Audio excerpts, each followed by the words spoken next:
Assalomu alaykum yaxshilar, sog'misizlar? Bugun xudo xolsa yana bitta somsa qilamiz. Ko'k somsa, ismaloq somsa. Taxminan 800 gram uni oldim. 400-500 gram atrofida suv olasizlar. Bitta osh qoshiq tuz so'rdim. Shuni yaxshilab eritib olamiz. Tuzini eritib oldikda, shunga bir 2 qoshiq mo'ljallab yog' so'ramiz. Oddiy pista yog'i. Endi buni oz-ozdan solib yaxshilab xamir qilib olamiz.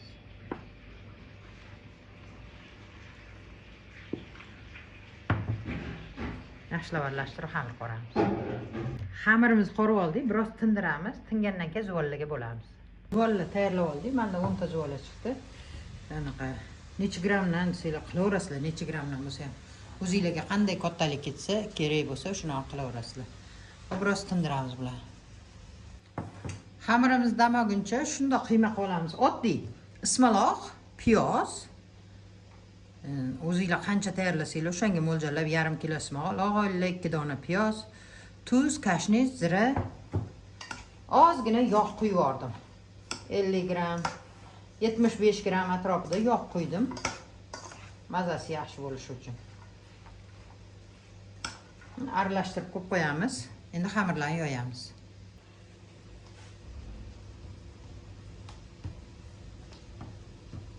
Xamirimiz ozgina unlab yoyib olamiz.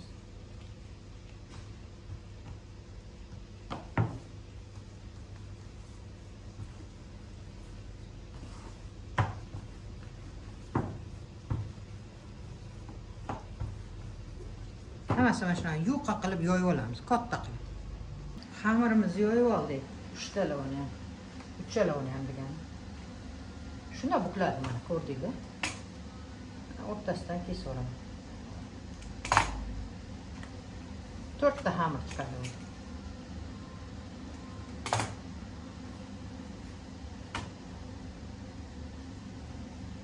To'rtta somsa bo'ladi buni. Qaynam rahmatli qilardi shunaqa. Yuqqa qilib xamirni yoydirardi. Qavat somsani uncha xohlamaslar, mana shunday yuqa xamir bo'lgan yaxshi ko'rardilar. Dara yoydirib shunda buklagandan keyin tez tugib tandirga yopilar, zo'r bo'lardi. Bu paytda hamma narsa zo'r edi.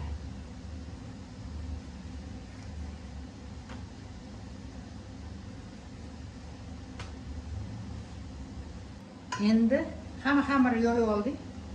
Qiyma solib chiqamiz.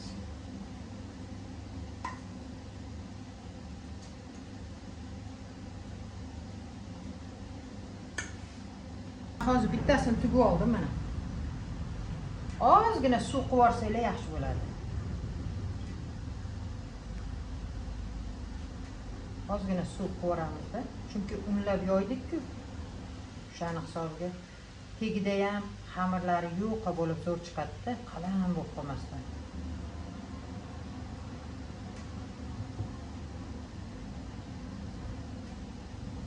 Oddiy to'rtburchak. Mana yoqa. Hozir hammasini tugib olamiz shunaqa. Somsalarimizni tugib oldik. Shunda duxovkaga qo'yamiz. Balandroq olovga qo'yinglar har doim. Bu ko'k somsa tez pishadi. Xamirlar bo'lmasa juda ham qotib ketadi. Xamirimiz yuqadi. O'shanga birpasda pishguncha taxminan 20-25 daqiqada pishib oladi duxovkadan, keyin sirazi olasizlar. Somsalarimiz mana shevish ko'tarilib chiqyapti. Endi qolgan 7 ta xamirimizni olib ozgina margarin yoki saryog' olasizlar-da. Shunda eritib o'rasizlar. Ustma-ust qo'yib xamirlarni sal yoyib oldim qo'limda. Ustma-ust qo'yib shunday taxlab chiqasizlar.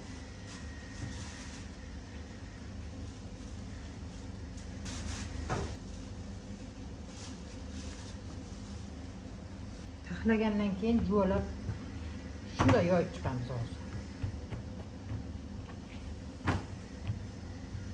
Kattagina qilib yoyib olamiz. Qaranglar, hammasini yoyib oldim. Mana katta to'rtburchak shaklda yoyib oldim.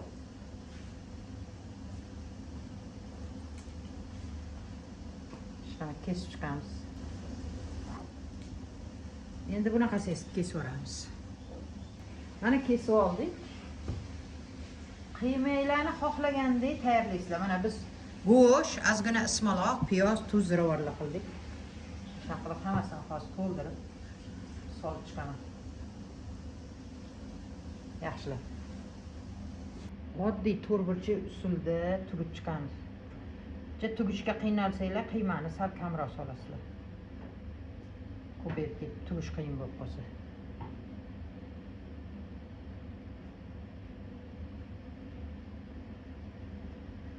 Shunaqa qilib tugib olamiz hammasini. Somsalarimiz mana pishdi. Endi buni ustiga qiyma solib chiqamiz. Mana bu somsamizni qilyotgandik. Mana bunisi tayyor bo'ldi. Qaranglar, biz oshqovoq somsaga o'zi qiyma qilinardi, biz ko'kka tayyorladik qiymani. Ana endi xudo xolsa buni iftorlikda mazza qilib tanovul qilsa bo'ladi. Mana zo'r chiqdi, yumshoqqina mazza qilib yeydigan.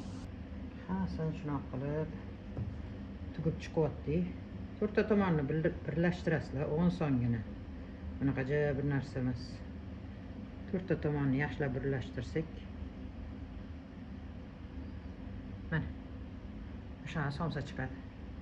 Mana qo'yib, bundan qo'yib. Dumaloq to'g'richa qilib yuboramiz. Somsalarni tugib oldik. Mana to'ldirib. Endi ozgina tuxum sarig'iga suvmi, sutmi qo'shinglar-da. Shunday surib chiqasizlar.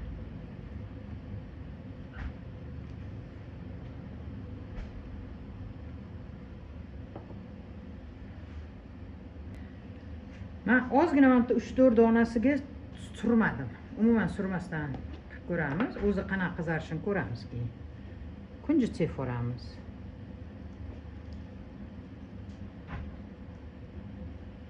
Qaranglar, kunjutni ham hammasiga sepmayman. Har xil variantida ko'ramizda. O'sha ham qarab, ma'qul kelganini sizlar ham tayyorlayverasizlar keyin. Endi duxovkaga qo'yamiz. Bu o'zi qiymalari ko'p emas. Bir pasda pishadi. 25 daqiqada, yo 30 daqiqada tayyor bo'ladi somsamiz. Mana qo'yib oldik. Pishguncha turadi endi. Mana somsalarimiz yaxshi chiqdi. Men juda zo'r deb aytaman. Mana bular tuxum surilgani, kunjut sepilgani. Bu surilgani, hech narsa sepilmagani. Bu tuxum surilmagani. Oddiy tuzli suvda juda ham unaqa qavatlari zo'r chiqadigan bo'lmadi. Hozir ko'ramiz orasini. Ko'raylikchi. Yo, yaxshi. Lekin juda ana zo'r deb maqtaydi-yu, unaqa bo'lmadi. Lekin bo'ladi, yaxshi. Albatta, bundan zo'r qilib sizlar ham tayyorlaylar. Tarimiz mana birinchi olganimiz, keyin bu yoqlari qaynab, ranglari chiroyli bo'ldi. Faqat bir narsa, men shuni yaqinda o'rgatishdi internetda. Qani tayyorlab ko'raylikchi dedim. O'zimizni onalarimiz tayyorlagan usul juda ham yaxshi. Bunda un bilan shakarni qovurganda karamel bo'lib qotib qolib, juda ham erish qiyin bo'ldi. Juda vaqt ko'p kerak bo'ldi qaynashiga. Hozir gazlar o'zi limit paytida. Kosalarimiz umuman oqarmay qolmasin. O'shaning uchun bu usul juda yaxshi usul emas. Endi tayyorlab ko'rish sizlarning xohishinglar. Somsalarimiz tayyor bo'ldi. Endi holvaytar qilamiz. Mendan anchadan beri so'rashayotganda holvaytar ko'rsatinglar. 100 gram qozonchamizga yog' soldik. Oddiy alyumin qozonlarda qo'ydim. Sizlarni antiqa qozonlarla tayyorlayverasizlar. Bunga 350 gram shakar solaman. Qaranglar, boshqacharoq usulda tayyorlaymiz. Ozgina qizib olgandan keyin un solamiz. Men 220 gram un soldim. 350 gram shakar. 220 gram un. Endi buni yaxshilab qovuramiz hozir. Qizir bo'lguncha qovuramiz. O'zi biz oldin tayyorlaganimizda, mana shu yoshligimizda oylarimiz tayyorlashganda bularimiz ammam bor edi, zo'r tayyorlardilar o'zi ham. Rosa holvaytarlar chiroyli chiqadi. Ular unni o'zini qip-qizil qovurib, keyin shakarli suv qo'yishardi. Hozir biz shakar bilan qovuramiz. Mana karamel rang bo'lib, shakarlar qizarib, xudo xolsa zo'r chiqadi. Hozir endi yaxshilab qizarguncha qovlab turaman shunaqa. Mana qaranglar, ancha rang kirib qoldi, lekin hali tayyor emas. Yana ham qizarish kerak. Tez bo'lmaydi, endi kutasizlar-da. Biroz mashina kuydirmasdan qovurib kutasizlar. Mana qaranglar, yana qizardi. Yana biroz qovuramiz bo'ldi. Ko'p qovursanglar, bu yerda shakar bilan qovurayotganimiz hisobiga shakari karamel kuyadi-da. Kuygandan keyin holvetar sal taxirroq bo'lib qoladi.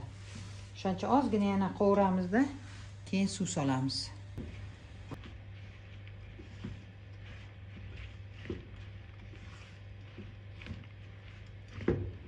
Yana biroz qovuraylik, suv solamiz. Qip-qizil, jigarrang bo'ldi. Endi qaynab turgan suv solamiz. Ehtiyot bo'linglar, kuyib qolishinglar mumkin. Bu yerda un qovurilgan, shakar qovurilgan, yog' bor ichida. Shuncha ehtiyot bo'lib solinglar.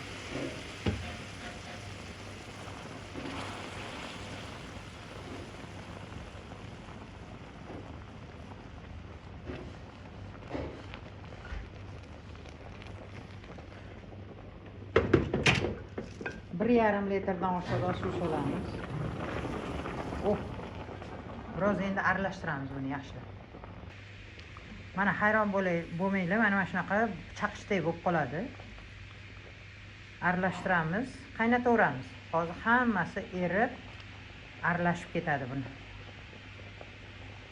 Anchasi eridi, lekin vaqt kerak, albatta vaqt kerak. O'zimizni tayyorlaydiganimiz osonroq usulda. Unni qovuramiz, shakarli suv solamiz. Bunga ham bemalol bo'lsanglar, buni ham shunaqa qilib tayyorlab pishirsanglar bo'laveradi. Hozir endi taxminan yarim soat qaynatamiz, yaxshi erib olguncha. Mana hali juda ham qaynab quyilmagan paytida ozginasini olib qo'ydim. Keyin yana quyilganini olib solishtirib ko'ramiz. Mana endi o'zimizning oddiy usuldagi holvetlarni boshlaymiz. Qozonni olov qo'yib olamiz. 100 gram, mana ovqat cho'michida 100 gramgina yog' sovoramiz. Biroz qizitamiz buni. Mana bir piyola unni olamiz. O'zimizni tayyorlashimiz uslubimizda oddiy. Antiqasini ko'rdinglar, endi oddiy. Yaxshilab qovuramiz. Nimalarimiz qizarish kerak. Yog' ko'p solsa ham bo'ladi, lekin juda ko'p solsanglar yog' holvetaringiz juda yog'li bo'lib ketadi. O'shaning uchun shunda o'zini qovuramiz. Hozir 400 gram shakarni oldik. Buni ustiga 1 litr qaynagan suv solamiz. Shakarni eritib tayyor qilib turamiz. 1 litr emas, 2 litr sovoraverdim. Qaynatib, keyin uni quyiltirganda baribir kam qoladi. Biroz aralashtirib eritib olamiz. Mana ancha rang kirib qoldi. Yana biroz qovuramiz. Holvetar chiroyli chiqish uchun rangi ham chiroyli bo'lishi kerak qovurilgani. Mana yana ancha rang kirdi. Har doim holvetar qotganda esingizda bo'lsin, tashab qo'ymaysizlar, mana shu tepasida har doim qovlab turishingiz kerak. Bo'lmasa bitta qozonni tegi kuyib, buyog'ini qolib, oq bo'lib, taxir bo'lib qoladi. Shuning uchun tinmay aralashtirib turish kerak. Rangi kerakli bo'lguncha, kerakli rangga kirguncha. Unimiz rangi mana jigarrang bo'ldi. Endi shakarli suvimizni quyamiz bunga. Shakarli suv quyayotganda ehtiyot bo'linglar, juda ham hozir qaynab sachraydi-da.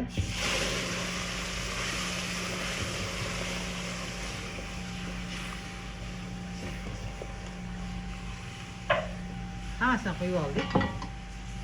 Biroz aralashtirsak, hamma unlari o'zi aralashib ajrashib ketadi.